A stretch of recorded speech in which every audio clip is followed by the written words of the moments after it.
Perkenalkan, nama saya Tirta Dwi Tamaningrum dengan NIM 23010120140. Saya dari kelas Ilmu Reproduksi Ternak C, kelompok 10 dengan asisten pembimbing Kafirda Tasya. Di sini saya akan menjelaskan materi acara 1 yaitu tentang anatomi dan fisiologi organ reproduksi ternak khususnya pada ternak ruminansia dan unggas jantan. Baik, langsung saja. Yang pertama ada organ reproduksi ruminansia. Yang pertama ada testis, merupakan organ pembentuk sel sperma yang berjumlah 2 buah dan dibungkus oleh skrotum yang berperan dalam menjaga suhu testis. Testis terdiri atas 3 sel penyusun yang disebut sel interstitial. Sel interstitial terdiri atas sel Sertoli yang berfungsi sebagai penyedia nutrisi bagi sel sperma, sel Leydig berfungsi dalam memproduksi hormon testosteron, dan tubulus seminiferus sebagai spermatogenesis.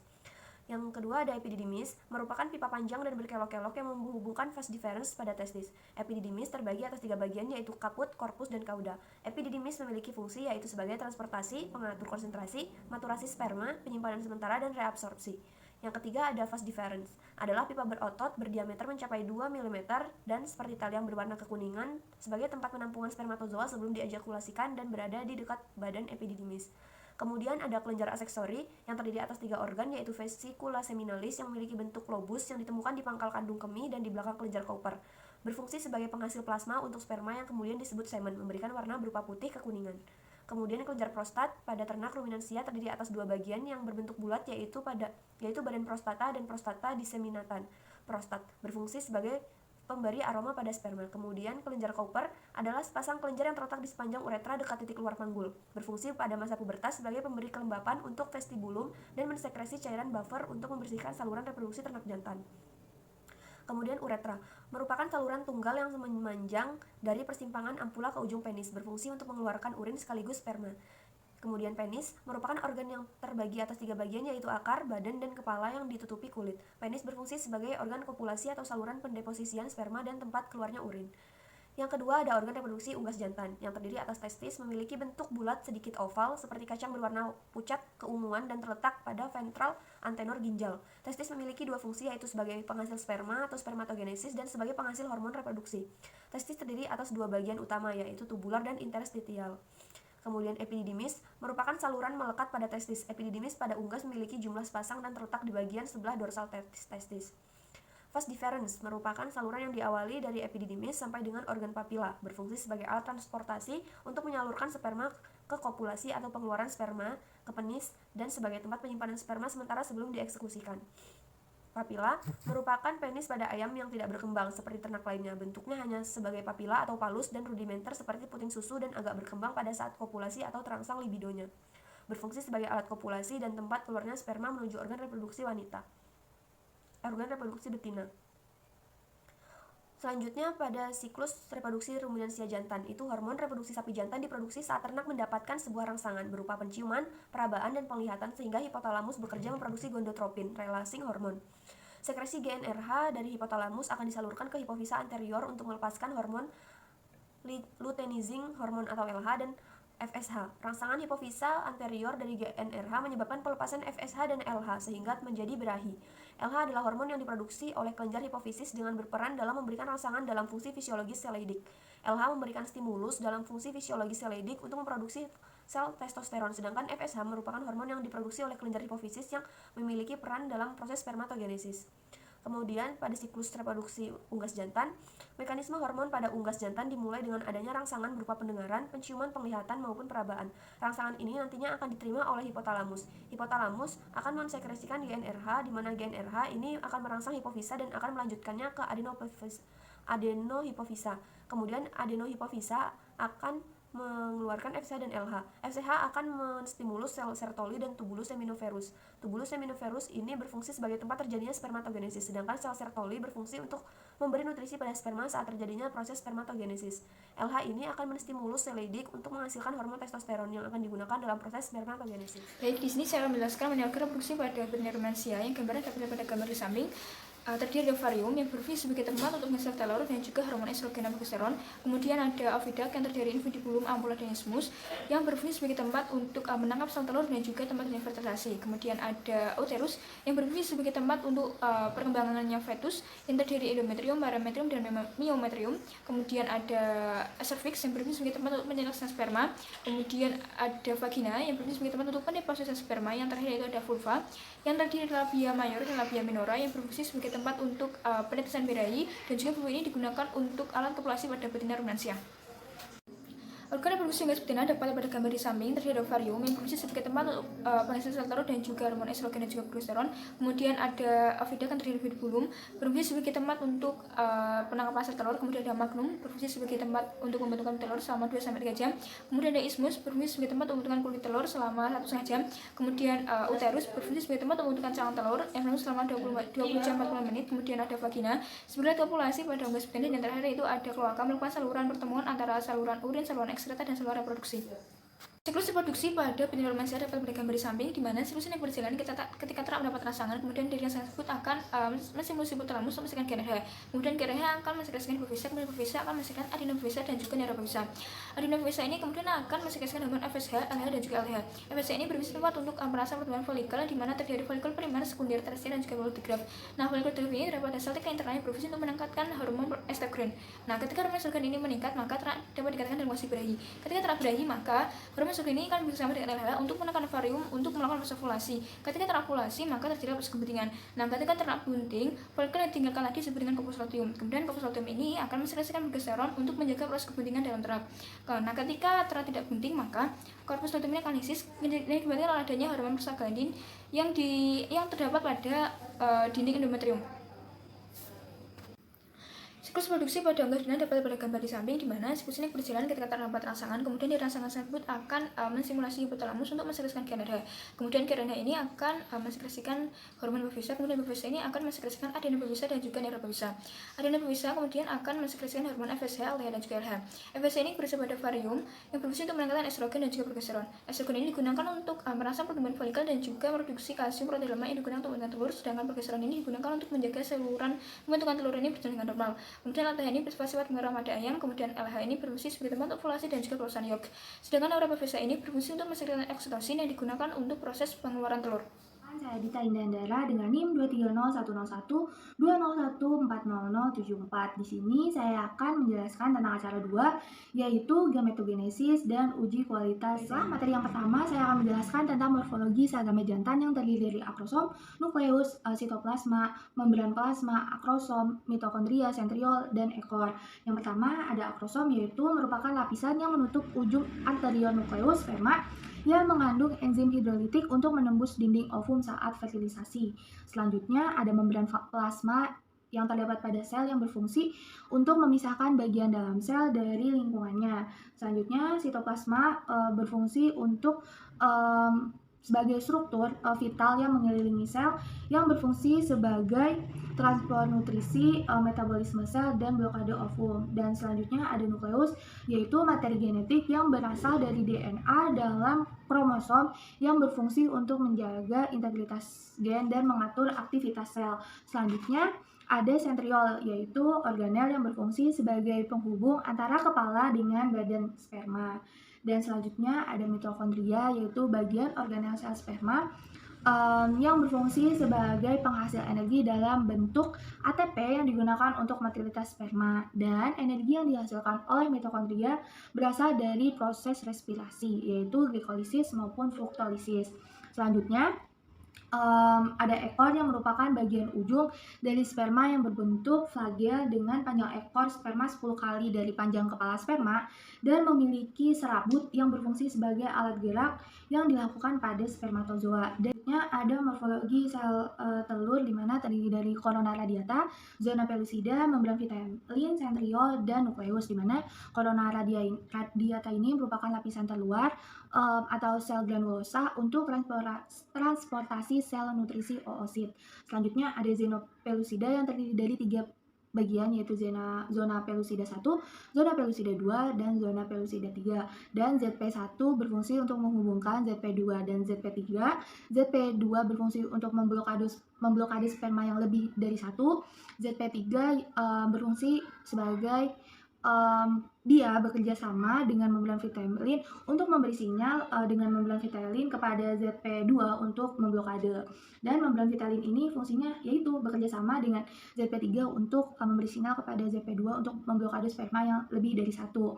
Selanjutnya ada centriole sebagai tempat pemutusan kepala dan ekor, jadi ekornya ditinggal nggak ikut masuk. Selanjutnya yang terakhir ada nukleus, yaitu sebagai aktivitas sel dan informasi genetik. Ada proses spermatogenesis yang merupakan tahapan pembentukan sperma yang terjadi di tubulus seminiferus. Dan proses spermatogenesis ini terjadi di testis, organ testis ternak jantan. Dan ini merupakan bagian dari spermatogenesis prosesnya yang menghasilkan 4 sperma. Selanjutnya ada oogenesis, di mana oogenesis ini merupakan tahapan pembentukan ovum yang terjadi di ovarium, dan ini merupakan proses dari bagian proses oogenesis. Selanjutnya ada materi tentang uji kualitas semen yang terdiri dari 2 uji, yaitu uji makroskopis dan uji mikroskopis. Nah, uji makroskopis ini merupakan uji kualitas semen yang dilakukan dengan tanpa alat bantu, jadi bisa dilihat langsung. Dan uji kualitas semen ini meliputi uji volume, warna, bau, kekentalan, atau konsentrasi, dan pH.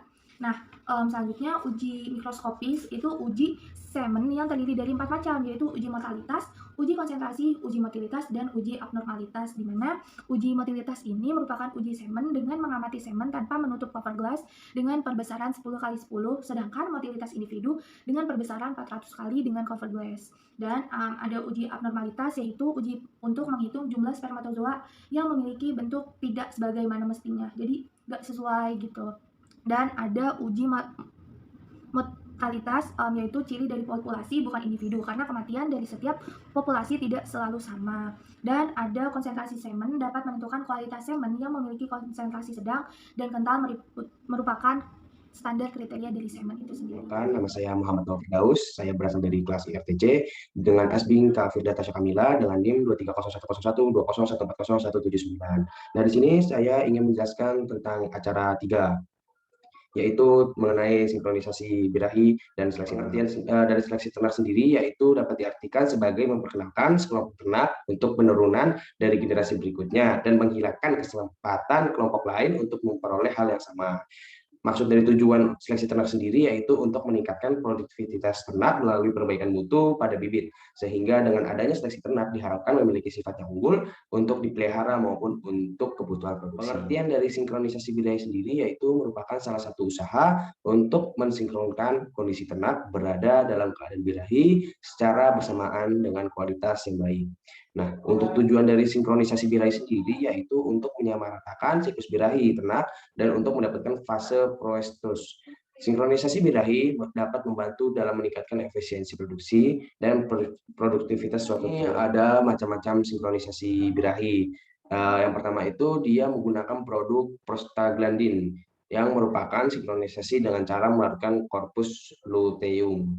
Nah, untuk yang kedua sendiri yaitu menggunakan produk CIDR, yaitu memiliki tujuan untuk meningkatkan kadar hormon progesteron dalam darah sehingga dapat digunakan untuk estrus, karena CIDR sendiri itu dapat meningkatkan kecepatan perkembangan folikel dan meningkatkan diameter folikel dominan. Kesimpulannya itu dapat seleksi ternak yang baik digunakan untuk reproduksi adalah yang sudah dewasa, yang sehat, subur, dan untuk betina sendiri itu dia memiliki persentase kelahiran yang tinggi sehingga nanti pada bibit yang dihasilkan akan unggul dan tentunya tidak ada cacat pada tubuh ternak. Nah, sedangkan pada sinkronisasi birahi sendiri bertujuan agar ternak dapat berhenti secara bersamaan dan mendapat kualitas bibit yang unggul. Assalamualaikum warahmatullahi wabarakatuh. Perkenalkan, nama saya Muhammad Sidnur Husain dengan NIM 23010012014-0174. Saya di sini akan menjelaskan pada acara 4 yaitu penampungan semen. Yang pertama adalah penampungan semen merupakan suatu kegiatan atau suatu usaha yang dilakukan untuk menampung semen ternak yang nantinya mungkin akan digunakan sebagai inseminasi buatan atau penelitian atau yang lainnya. Penampungan semen dipengaruhi oleh 2 faktor, yaitu internal dan eksternal. Untuk yang internalnya seperti hormon, metabolisme, dan lainnya. Untuk eksternalnya seperti lingkungan, seperti cuaca, dan lainnya. Untuk penampungan semen bertujuan untuk memperoleh semen yang jumlah atau volumenya banyak dan kualitasnya baik untuk diproses lebih lanjut.